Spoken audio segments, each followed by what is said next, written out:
think I'm streaming. This time I made the announcement before I hit stream starting. So, feel like a genius there. But hello, hello. Sorry, I'm adjusting. It's very cold in our home and I am wrapped in a blanket.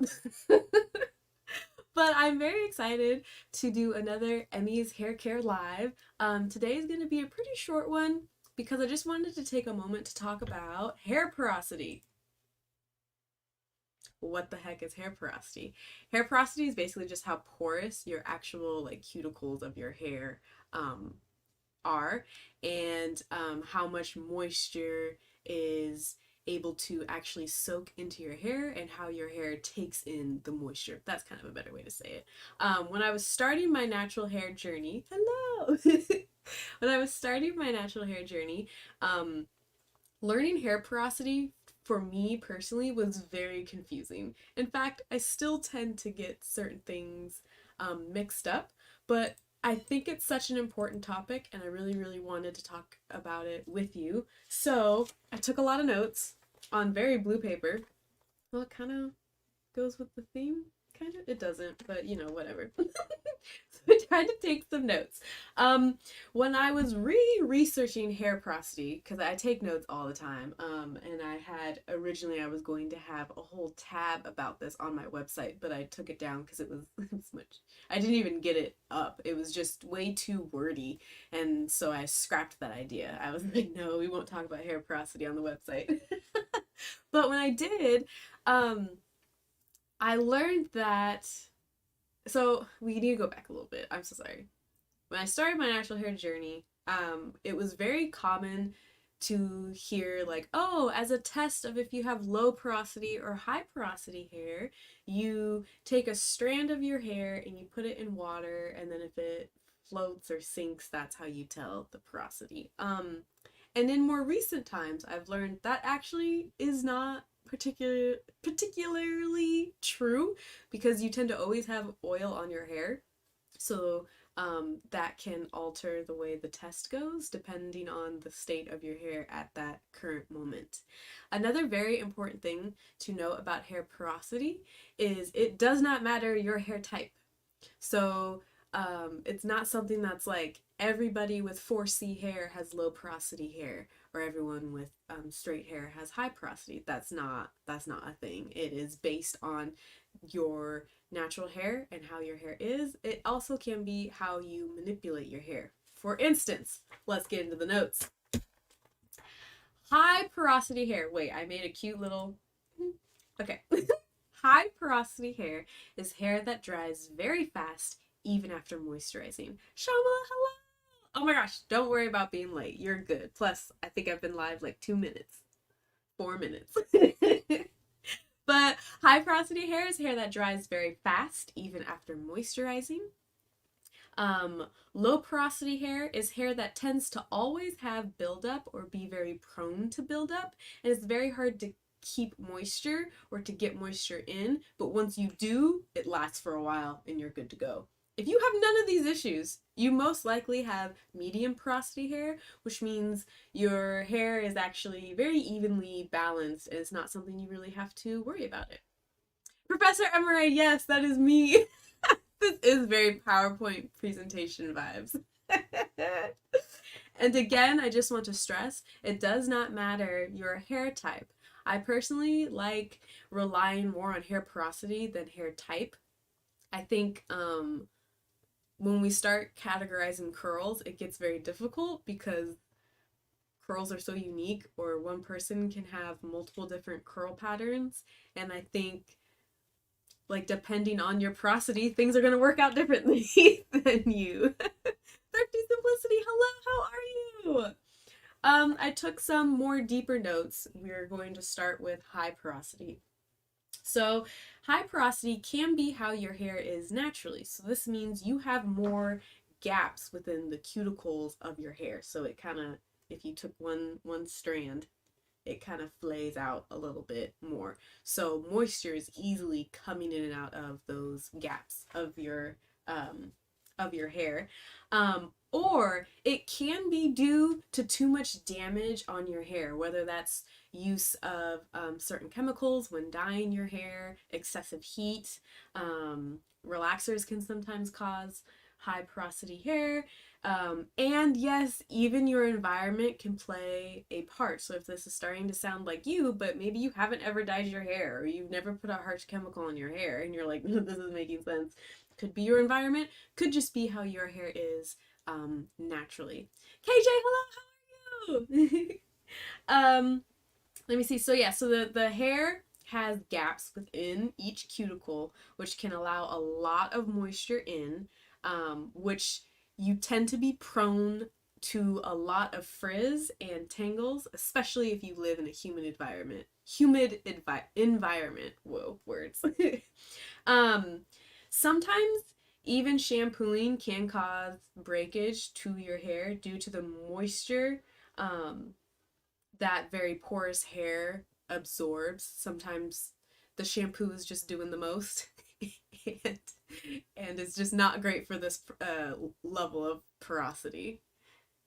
I got highlights once and my hair trouble started from there. Yeah, sometimes that happens and it sucks because you just want to have fun. You just want to try something new. And then your hair is like, oh no, I very much did not like that.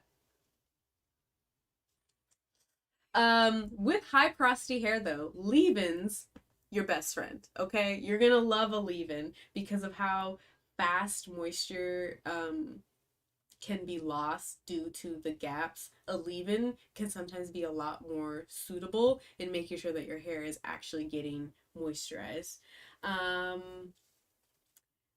Because leave-ins are thinner than a typical conditioner that comes in like a dish.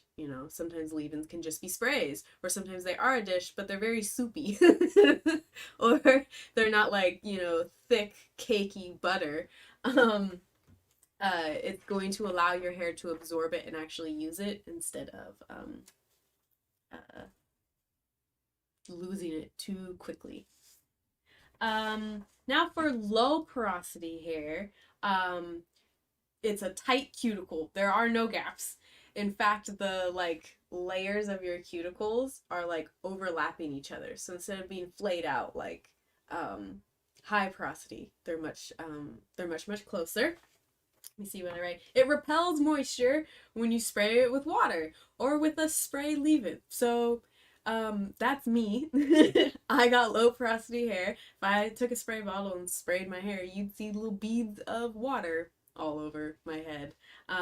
When I had my fro, it would take forever to get my hair wet standing under the shower head trying to get the fro to go down and to get it all wet.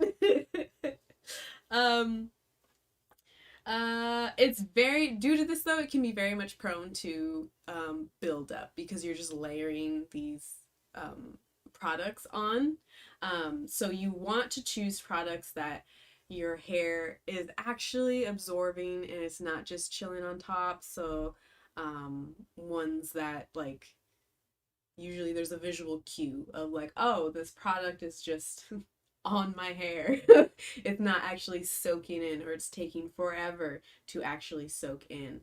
Let me see what else did I write here. For low porosity hair, a using heat for a deep conditioner may be way more beneficial to you than someone with high porosity. Because again, with high porosity, potentially maybe there is some hair damage, or maybe that's just how the hair is naturally. Heat can agitate that and cause more breakage. Whereas low porosity, you really want to get the moisture in, so minimal heat can help get that in. I think with my fro, I used to have a mixture of low in the back, high in the front. Uh-huh. I feel that. Hey, hey, low porosity over here. Hey, hey. The front takes so much to get moisture. Oh, yeah, I bet you do have a mix. Wow, that is so interesting. Have you noticed a difference since having your locks? Because it has been a learning curve for me with locks of not having so many products at all times on my hair. And like it's just very interesting. I think I'm mid porosity. That's a total possibility. If none of these, if all that I'm talking about, you're like, yo, that's not me. You could potentially have just medium porosity hair, a more balanced porosity, and I do have notes. We will get to those. Let me just read. Oh, low porosity is the royalty of single strand knots. Single strand knots, very, very common if you have uh, low porosity hair. Now, medium porosity hair is very low maintenance.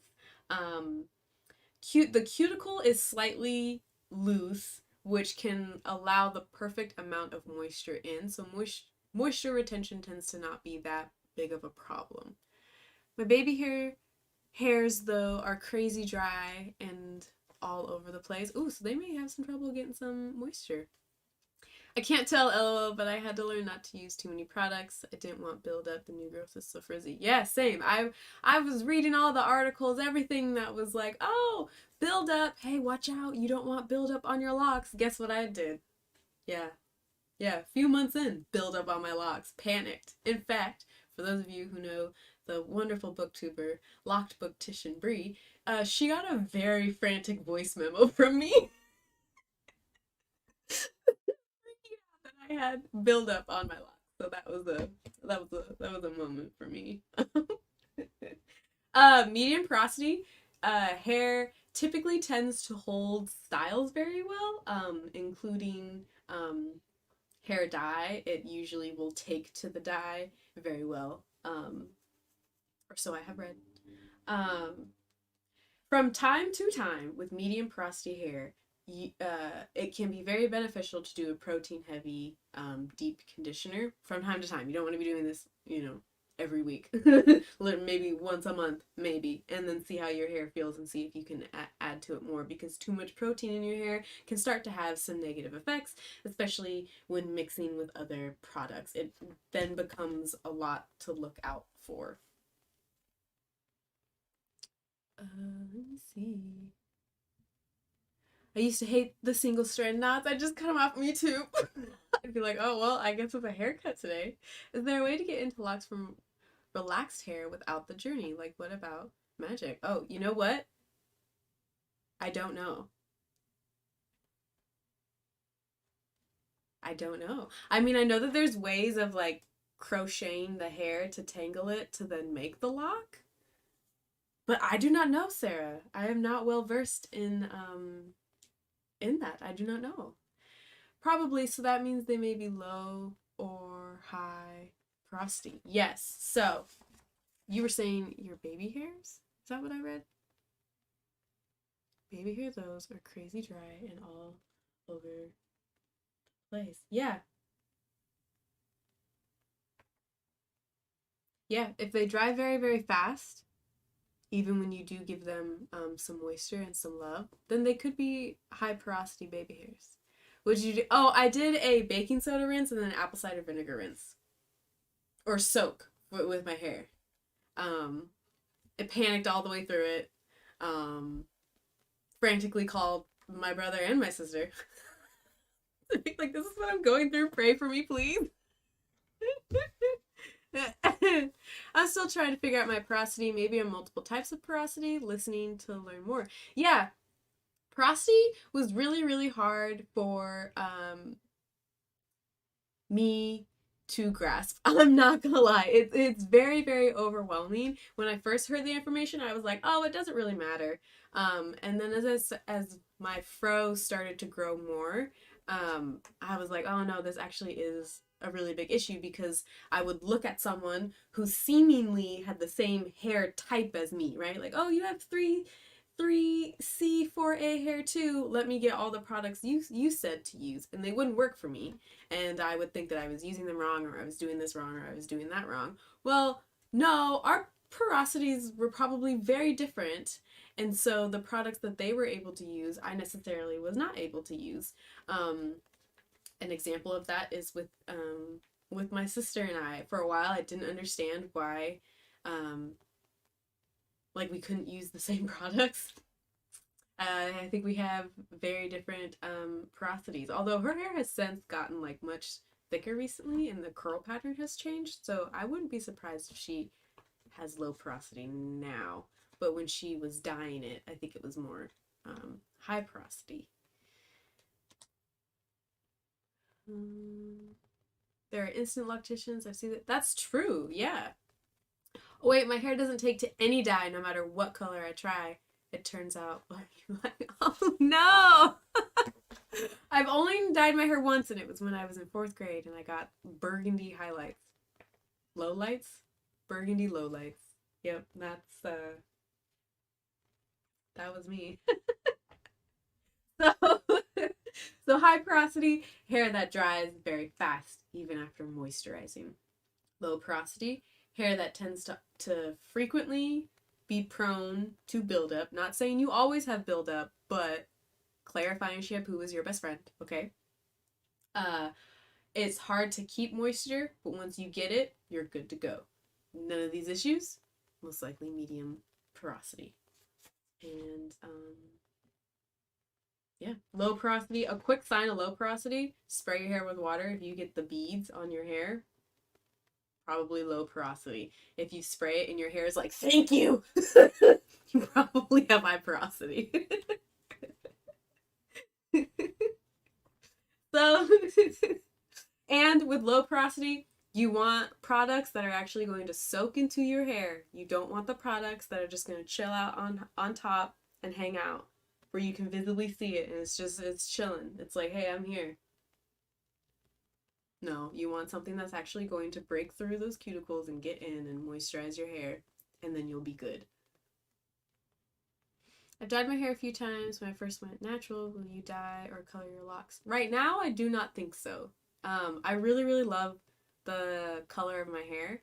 The back of my head is kind of really hard to see, but my hair color gets redder, which is kind of cool. I kind of like that. There's some locks in the middle that like distinctively you can see some red hairs through. So I just kind of want to see what that will look like over time and if it'll be easier to see with locks or harder to see with locks. So as of today, I have no plans on dyeing my hair. Yep, a hairstylist decided not to charge me as my hair was like, no ma'am. Yo! Whoa! Oh, that's wild. My hair seriously repels water. Yeah, you be standing in the shower like, okay. Please get wet. um, what I had written.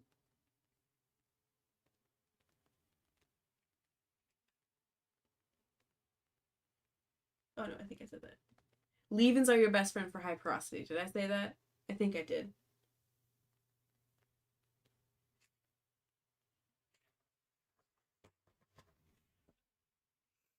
Yes, the white cast on the hair would be so annoying. Yeah, from the product buildup. Yeah, or like whenever I always could tell when a product really wasn't meant for me when I would do twist outs and I would do really chunky twists. And so I would like spend all that time twisting my hair and you could just see it caked on. And then I would put like my bonnet on and be like, it'll be fixed in the morning. And you could still see it in the morning. Like, no, my hair is not absorbing that. It's not a good fit.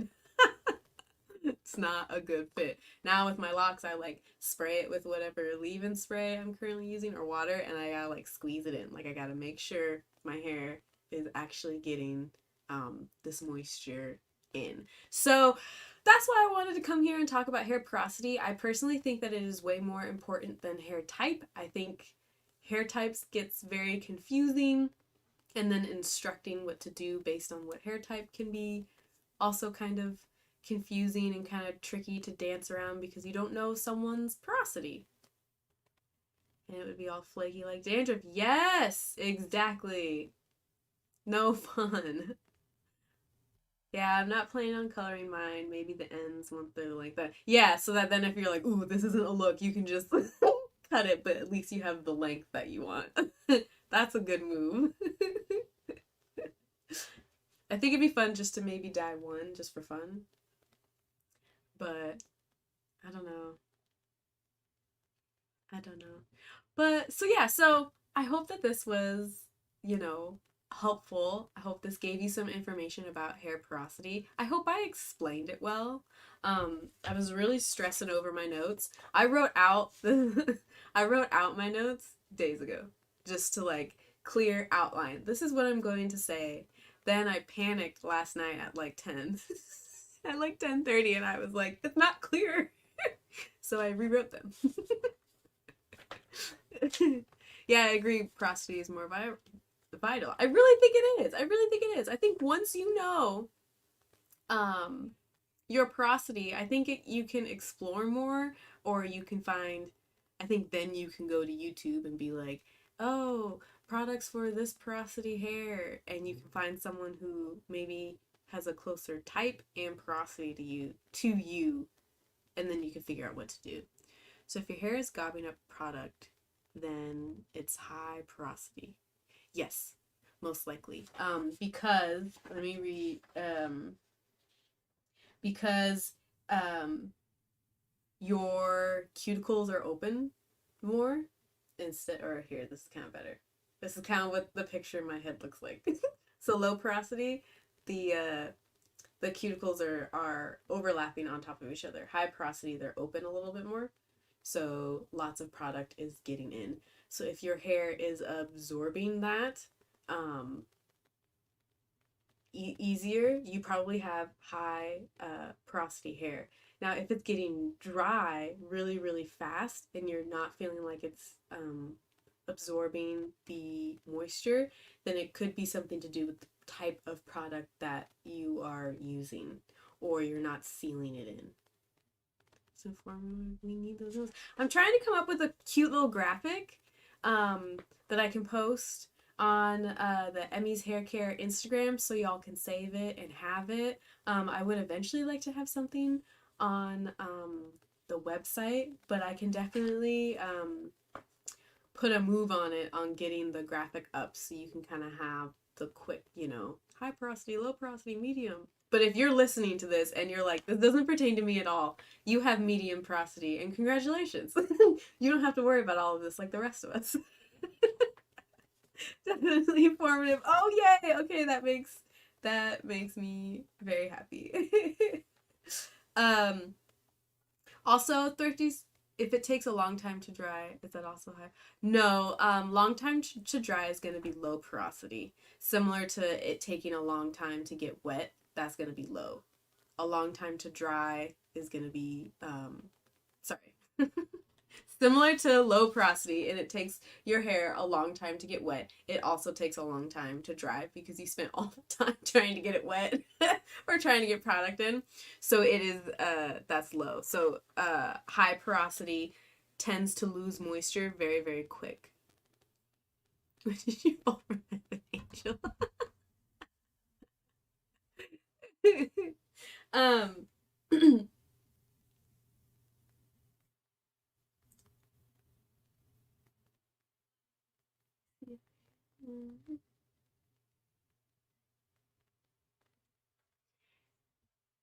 See, that's why I don't know what I am. Yeah, that's what I was looking through my notes to see if something stood out to me. I'm gonna be real with you, I don't know either. My brain wants to just say, oh, you have like a mix of the two, which I think is totally possible. I mean, you can have a mix of different curl formations, so why wouldn't you also have a mix of hair porosity? Do you do um like monthly deep conditioners, like the ones where you put it on your head, you sit with a shower cap on or like a heating cap thing, and you chill out for like an hour and then you rinse it out? Or do you do like the overnight ones? Because I wonder if it's just a more of a general issue of maintaining moisture, or when you style it, do you seal it with an oil? Because from the things you've said, it's sounding like high porosity. But then that last one makes me think that it's low porosity. Hmm.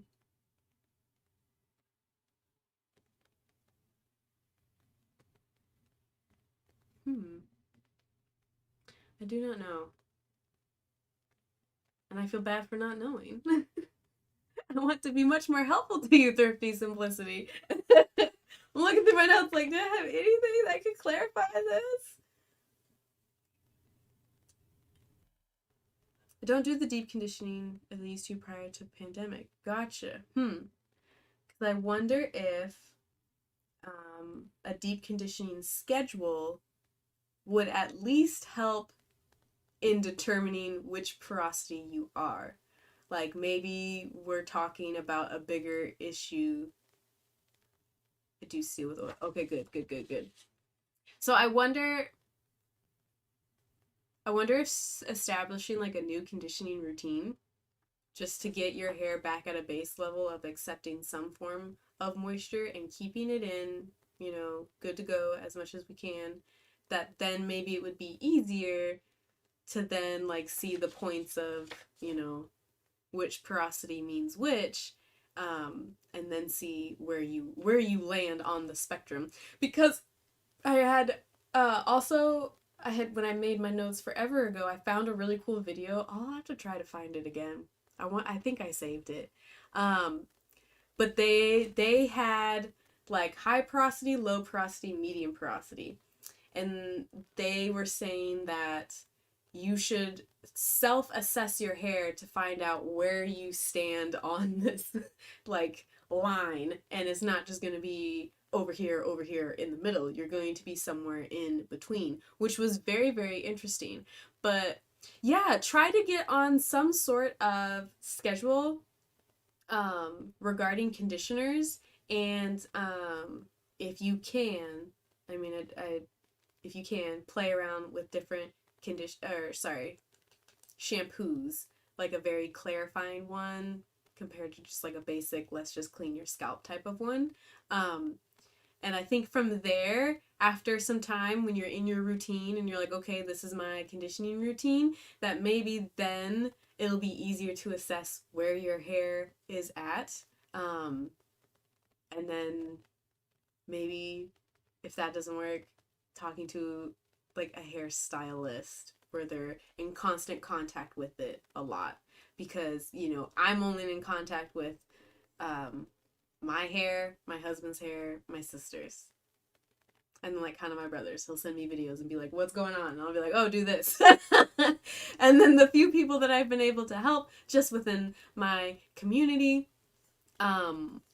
So that is the basis of my experience when it comes to hair. But I always like to recommend getting into routines, especially if you're having trouble figuring out like what's going on with my hair, or why won't my hair do this, or why can't I figure out that. If you're in a routine, then it sometimes can become glaringly obvious, like, oh, my hair needs this, or it can do without that, or I can, add this in, or whatever. So I would just say, let's get some deep conditioning. Let's see how that routine looks, and then it might become wildly obvious. and then you'll DM me on Instagram or comment back on this video and be like, LOL, so I have this porosity hair. Yes, of course. Yes, of course. I hope that helps. Thank you, everyone, for coming and listening to me talk about porosities. I hope you learned some things. I'm going to make cute little graphics that I can post on Emmy's Hair Care Instagram. I'll link it in the description. I don't have it right now, but I'll link my Instagram so you can find it there. And then I'll make a cute graphic, and then you can save it for later. And if you're still trying to figure out your porosity, or you're trying to establish a routine to then better assess your porosity, you can have that little graphic at your side, as well as, finding other information. Brandy, hello! Oh, thank you! Yeah, you're coming in right at the end. But thank you for stopping by. Erica, thank you for doing this. Oh my gosh, of course, yes. I want to give as much hair information as I possibly can, especially since I sell hair oil. I want you to be able to purchase this oil and have it working the best way possible for you. I want this powerful oil blend to be in your hands and truly working for you and nourishing your hair. So I want to give as much education as I possibly can, or tips that just helped me as much as I can. So yeah, I will talk to y'all later. The schedule for the next live is on my Instagram as well. And yeah, have a beautiful evening, everyone. Bye!